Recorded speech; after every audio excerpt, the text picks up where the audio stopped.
Hey everybody, welcome to another episode of Movie Sense. I'm your host, DJ Selby, and you can see all my information down below. With me as always, Mark Flores. Ladies and gentlemen, it's me, Mark Flores. Find my Instagram information down there at the bottom. DJ and I are pumped, psyched, and ready for Ant-Man and the Wasp. Ant-Man and the Wasp. Let's talk about it. Ant-Man and the Wasp is being released July 6th, early showings the 5th.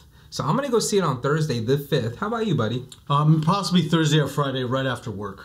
Nice. I actually got some advanced screening tickets myself from a friend of mine. Yeah? Yeah. You want to lay over some information on that? Not at all. Let's move forward. Anyway, Ant-Man and the Wasp. This movie is basically focused around two new characters. We got Janet Van Dyne, which is Hope Van Dyne's mother, the wife of also Hank Pym. We're going to see her played by Michelle Pfeiffer. And we also have a new villain that we're looking at, which looks pretty exciting if you check this out. The Ghost, which is also a female character, which was formerly a male character. We're going to dive into that a little bit more thoroughly. And this character is actually played by Hannah John Kamen. I guess she's well-renowned in the Game of Thrones universe, as well as she was in Ready Player One as well. So that's kind of cool. We're going to see some characters. We're going to talk about the existing characters by a quick recap of the first movie, as well as these new characters and what we can expect to see from them. Well, I'm excited to see the bridge connection between Hope Van Dyne's mother actually being casted in this film. I'm pretty excited about that, man. So let's dive in. Let's start with the existing character, Scott Lang. Scott Lang is played by Paul Rudd. He appeared in the first Ant-Man movie. The movie was focused around him. Just a normal guy trying to get out of jail, start his new life over, and comes across some Ant-Man technology, right? And the most comedic-centric character of the whole MCU. In a heist movie style, which was pretty cool. I loved it. It's hilarious. Scott Lang's character to me is like one of the most, one of the best treasures in this and MCU. He's more relatable too, I think. Totally.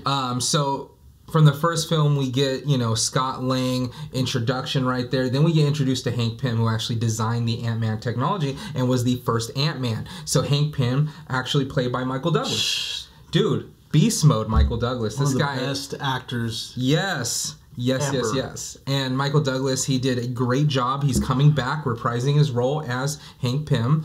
And then we got Hope Van Dyne, played by Evangeline Lilly, which I believe you have a crush on, right? Yes. Also, almost as much as I have one for Michael Douglas. But in respect to both of them, they did a great job in the first film. I love them in the first flick, and we're getting to actually see her. Now let's move forward. We're actually going to get to see her as the Wasp in the costume, suited up with the technology. And if you see these trailers, you see that she's bringing a lot more to the table as far as tech goes. Yeah, you see at the last after credits scene in the first Ant-Man that you get to see Michael Douglas actually unveil the new Wasp tech to Evangeline Lilly's character Hope. Right, and we kind of get an idea and a sense of what we're gonna see in this movie just based off of that alone, which is always excited for Marvel fans. It revs them up and it just kind of gets you ready for what's to be, seen future. And as far as what we're looking at now is, like I said, we're tracing back to where we have Janet Van Dyne. She was the first Wasp. She was Hank Pym's wife. She was lost in the quantum realm.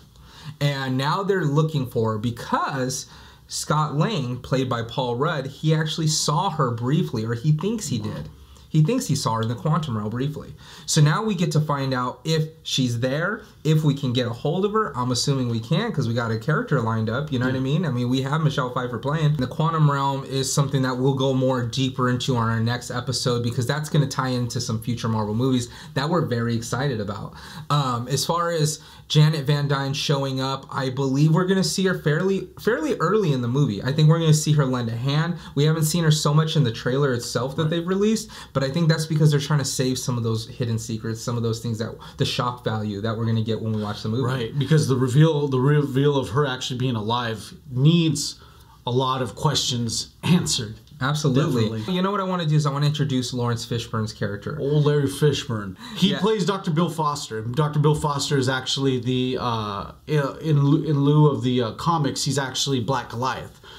Then changed to just simply Goliath. Yeah, he was able to use those powers with the Pym tech. Correct. So then he was able to do that. He had the Ant-Man technology. He grew. He got big. One of the things that I like to point out is that in the comic books of Civil War, he was actually a huge part of that. He was killed by Ragnarok. That was Thor's a clone almost, so to speak. And it killed Goliath. And that actually spurred a lot of events in Civil War that made the culmination so much bigger, so much better. A lot of sacrifices were made through the comics. They couldn't really portray that in the movie. But nonetheless, Goliath, played by Dr. Bill Foster, aka Lawrence Fishburne. This is something exciting to see because it lends a nod to some of the comic book aspects of it, and it lends a nod to Hank Pym's history. And then another new character, and this is the character we really wanted to talk to you guys about. This is Ghost. Ghost, again, played by Hannah John Kamen.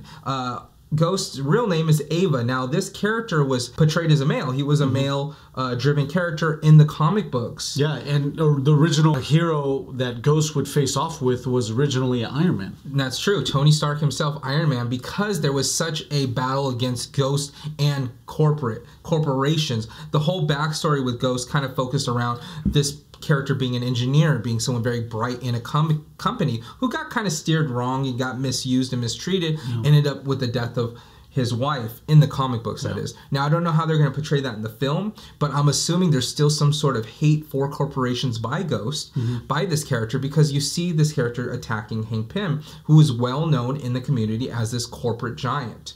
You know what I mean? So I think that we're going to actually see some similarities, some crossover. As far as abilities go, could you just kind of touch on that?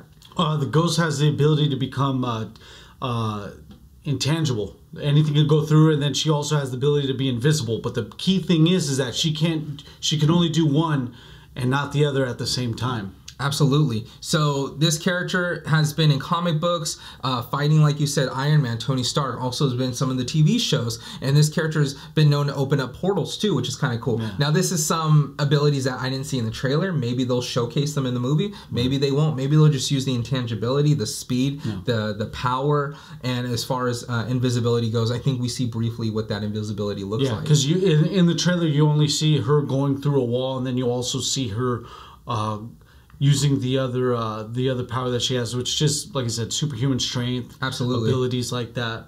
I mean, she's going to be someone that Ant-Man and the Wasp are going to have to tag team and defeat together. This character looks like she has a huge slew of abilities and powers, and she looks angry in the trailer. Just looking at the trailer, she looks angry. She's out for some. I mean, we also have a supporting actor who assists the villain, played by Walton Goggins. His character isn't really widely used in the Marvel Cinematic Universe or in the comic books for that matter. But, you know, just kind of touching on that, he's a great actor. He's going to be in there as a supporting actor. So we're going to see a lot of good characters. This movie looks very exciting. This is going to lead into a lot of future Marvel movies, and we're going to talk more in depth about them. Right. And I mean, is there anything you want to lend extra to what we're talking about to kind of close out the show? Anything extra?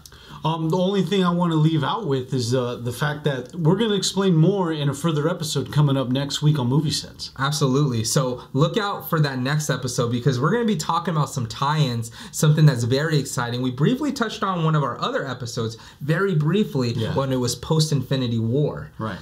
Knowledge, information, possible spoilers. Check out that other video. I'll put a link in the description. And I think that's it, Mark. I think we covered what we wanted to talk about. Yeah. You want to do that thing that you're so good at doing? Just to let you know first, I'm excited to watch Ant-Man and the Wasp, but I want to thank you guys for watching another great episode of Movie Sense. Yeah. Be sure to like, share, and subscribe. And when you do subscribe, make sure you hit that notification bell. That way you are updated on the newest episode of Movie Sense. And also make sure to tune in for next week's episode where we dip in and dive in, go into the quantum realm and try to find out some more information. The quantum realm. I'm very excited about that episode, dude.